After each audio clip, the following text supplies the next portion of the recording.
con nosotros Natalia Mármol, activista social y periodista. Yo creo que Natalia necesita poca presentación. Así es. Porque siempre que ustedes ven una lucha sobre las mujeres, sobre los derechos, está presente Natalia. Buenas tardes, ¿cómo estás?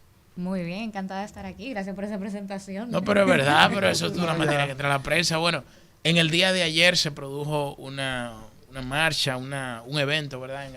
En el Palacio Nacional, en las afueras, donde ustedes estaban reclamando un mejor código. Cuéntanos un poco sobre esta marcha del día de ayer. Fue la segunda ocasión que estuvimos en estas últimas 2 semanas.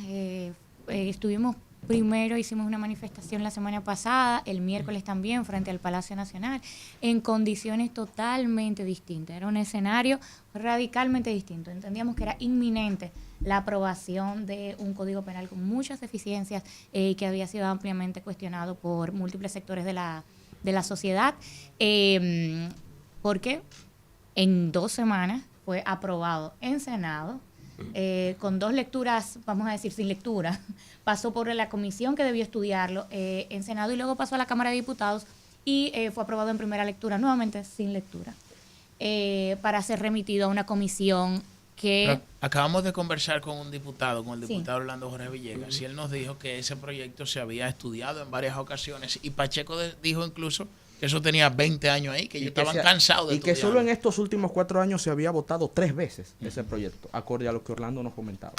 Ese proyecto que es el primero que necesita ser estudiado independientemente de que fuera el mismo que se había introducido anteriormente, porque ¿cómo van a garantizar que tiene algún cambio o no tiene algún cambio si está siendo introducido nuevamente por el senador Rogelio Genao, quien fue que lo introdujo la otra vez? O sea, ¿cómo nosotros podemos garantizar, si no hay una lectura, que realmente se trata del mismo proyecto? Eso es lo primero. O sea, estamos hablando de algo básico, que los legisladores lean un proyecto de ley antes de aprobarlo.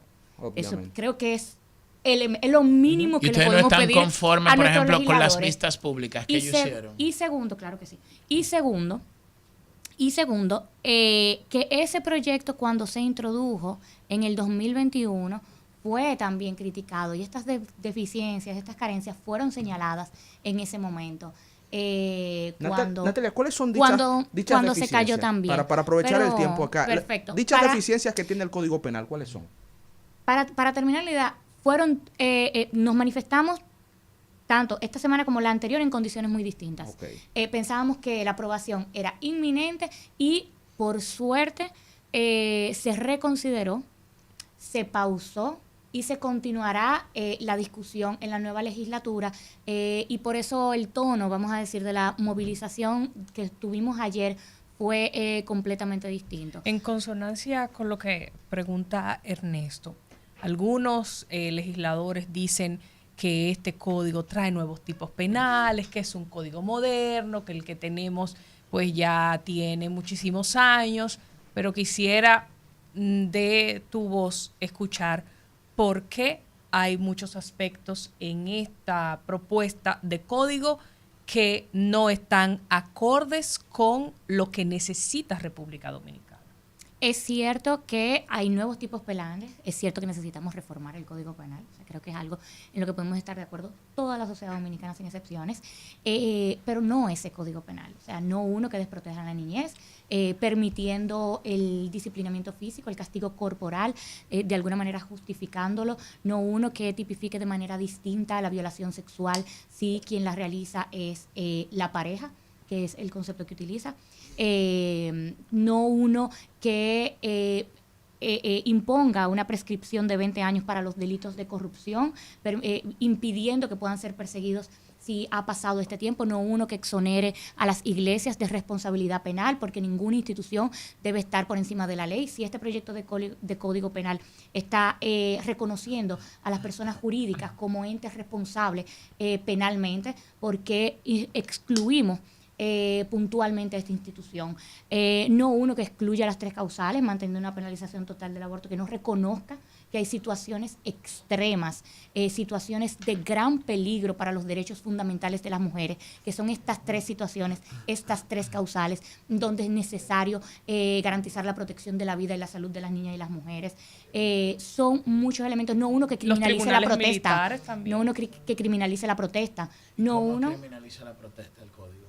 establecen? Te puedo leer el artículo en específico, pero porque no tengo el lenguaje aquí, pero lo que dice básicamente es que pudieran ser sometidos penalmente las personas que se agrupen y que hagan arengas. Esa es la palabra que ¿Y cuál fue la reacción arengas. de los legisladores cuando ustedes fueron a las vistas públicas y le plantearon esa posición? O sea, ¿cuál ha sido la receptividad? Igual quisiera saber cuál fue la receptividad del Palacio, del gobierno, con la manifestación que ustedes hicieron, porque, o sea, si hubo algún tipo de reacción, si le escucharon. Quería referirme a lo que decía Susana de las juntas militares. Es una figura que se ha superado en otros países. Colombia, por ejemplo, ahora mismo está hablando de eliminar esa figura porque no funciona, porque garantiza impunidad y además abusos en instituciones con jerarquías tan fuertes como las Fuerzas Armadas. Entonces, si esta figura está siendo superada en otros países, ¿por qué aquí estamos pensando, incluso aquí ya ha sido superada,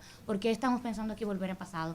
Y sobre esto que preguntas, primero, en las vistas públicas quedó muy claro, fue una participación masiva, a pesar del poco tiempo con el que se convocó.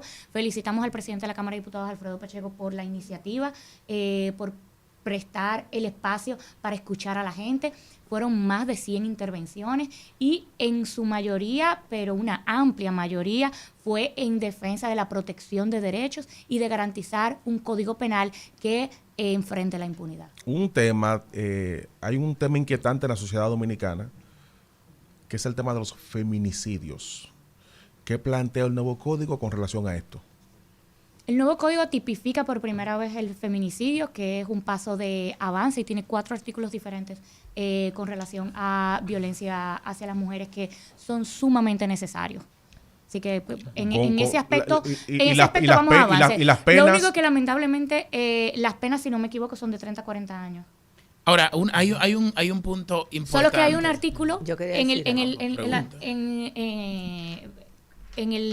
hay un párrafo en el artículo sobre feminicidio que habla de que para los hombres también las penas serían similares en este tipo de casos. Lo que creemos que es innecesario, porque cuando estamos hablando de feminicidio estamos hablando de una violencia específica hacia las mujeres por su condición de mujer, en un contexto de violencia sistemática, estructural hacia las mujeres. Entonces, que hablemos de feminicidio de hombres, algo que creo que puede ser bastante cuestionado. Mira, a mí me preocupa, por ejemplo, ya se va para una próxima legislatura, pero ¿qué me preocupa? Que yo veo que las personas que ahora van a ocupar el puesto en el Congreso se va a poner todavía mucho más conservador del que tenemos ahora. Así es. ¿Ustedes han pensado en esa realidad, cómo vamos a enfrentar esa realidad? Porque si ha sido difícil ahora, para la próxima legislación todavía yo creo que va a ser un poquito más complicado y que la lucha entonces debería de tomarse pues de una manera más profunda, porque la verdad es que estamos hablando de que hay personas que parecen mormones que van para allá. Bueno, y estamos preparados para eso. Estamos preparados. Sí, claro, no parecen políticos. Estamos preparados para luchar por lo mínimo, por la protección de derechos, que es básicamente lo que estamos haciendo. Y lo que ha ocurrido en este último mes, en el que intentaron aprobar con una prisa tremenda e inaceptable este proyecto de código, yo espero que les sirva de mensaje para este Congreso que viene. Son sector empresarial, sector sindical, gremios de salud, organizaciones sociales, se han manifestado expresando queremos un código que proteja derechos. Y los roles de los legisladores son legislar, fiscalizar y representar a la ciudadanía. Ellos no van para hacer leyes en base a sus creencias personales. En una democracia, las y los legisladores en el Congreso deben garantizar una representación digna, efectiva de los deseos, los anhelos de la ciudadanía. Y creo que esos anhelos han quedado bastante claros de protección de derechos y lucha contra la impunidad. Estaba buscando la palabra, pero superar finalmente este régimen de impunidad. He notado, digamos, insistencia en ustedes en rechazar que las iglesias hayan sido excluidas de sanción penal como entidad, igual que otras, pero entonces me gustaría conocer las razones, tomando en cuenta de que cómo una institución de esa naturaleza puede tener una sanción penal. Así, así mismo como la tienen otras entidades jurídicas. O sea, son responsables, la iglesia es una institución bastante jerárquica y tiene sus responsables con nombre y apellido. El hecho de encubrir a violadores, de encubrir a personas que cometen delitos, de garantizarles protección, eso también es un delito y eso debe tener consecuencias, porque si no tienen consecuencias, no tenemos cómo impedir que este tipo de cosas sigan ocurriendo. Entonces, así mismo como para las empresas siempre hay un responsable, está el responsable jurídico de esto, en las iglesias también lo hay, que la jerarquía está bastante clara. Respecto a la lucha contra la impunidad, yo entiendo que ha ido mermando bastante, o sea, no se siente lo mismo. Yo una vez dije que ya la Marcha Verde no llora porque ahora factura. Entonces, yo siento que hay de parte de la población también mucha desilusión respecto a ver figuras que hoy están en el gobierno, que incluso se han visto envueltas en situaciones. Entonces, ¿qué se le puede ofrecer a la ciudadanía para que no se pierda la esperanza ni ese deseo de lucha? Porque entiendo que como que el tema de la impunidad de alguna manera ha favorecido al Estado, pero también no se trata como de una manera neutral, por decirlo así. Yo creo que es una gran ventaja que contemos con personas de trayectoria de compromiso social y ético, como personas que participaron de Marcha Verde y que ahora están en el Estado, porque el Estado somos todas y todos.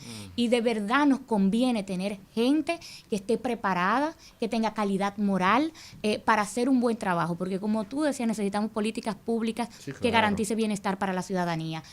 Pero una golondrina no hace primavera. O sea, es bueno que estén ahí, pero no es suficiente.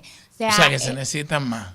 Hay otra cuota que no entra ahora, por ejemplo, que ya está caliente, está caliente. Necesitamos un gobierno comprometido con la protección de derechos y de la institucionalidad y de la democracia. Los próximos pasos. Eso es lo que necesitamos. Pero quería una pregunta en un minuto. Una pregunta en un minuto. El sector social continúa articulándose porque esta reforma no es la única reforma que va a afectar a la sociedad dominicana. O sea, yo creo que esto fue una muestra de lo que somos capaces de lograr cuando nos articulamos. Un minuto. Y esto es solamente lo que pudimos hacer en un mes. El tema de establecerlo. Viene reforma fiscal, reforma constitucional, reforma del Código Laboral. Vienen muchas reformas que van a afectar a la ciudadanía. Y yo creo que es momento de llamar a que nos sigamos articulando, a seguir ocupando las calles, a seguir ocupando las redes y decirle a nuestros gobernantes que ellos responden a la gente y no a la inversa. El tema del Código Penal, de establecerlo en una ley especial, ¿ustedes cuál es la postura frente de las tres a causales? De las tres causales, perdón. Claro. Exacto, y también se ha mencionado de referéndum. Pero incluso establecerlo en el propio Código Penal, que será tratado en una ley especial. No hay ningún problema si eliminamos el tipo penal. Podemos hacerlo eliminando el tipo penal del aborto. Claro. Si eliminamos el tipo penal del aborto, entonces garantizamos que no sigan muriendo mujeres mientras nuestro Estado se decide a garantizar derechos fundamentales. Bueno, gracias a la periodista Natalia Mar. ¿Tú tenías otra? No, simplemente un agradecimiento por su sintonía a nuestro amigo el salsero Alberto María. Envía saludos a todos ustedes y a Heriberto Soto. Eric, nuestro estilista, aunque ustedes no nos vean a mí, a Julio Alberto, con mucho de aquí. ¿Qué es lo que de dónde le hace nos damos un mantenimiento. Gracias a Natalia Mar, activista social. Esperamos tenerte en una próxima ocasión por aquí, porque parece que la pista va a seguir caliente. Así será. Parece que ustedes van para la calle. Y esta es su casa. Dale, Álvaro.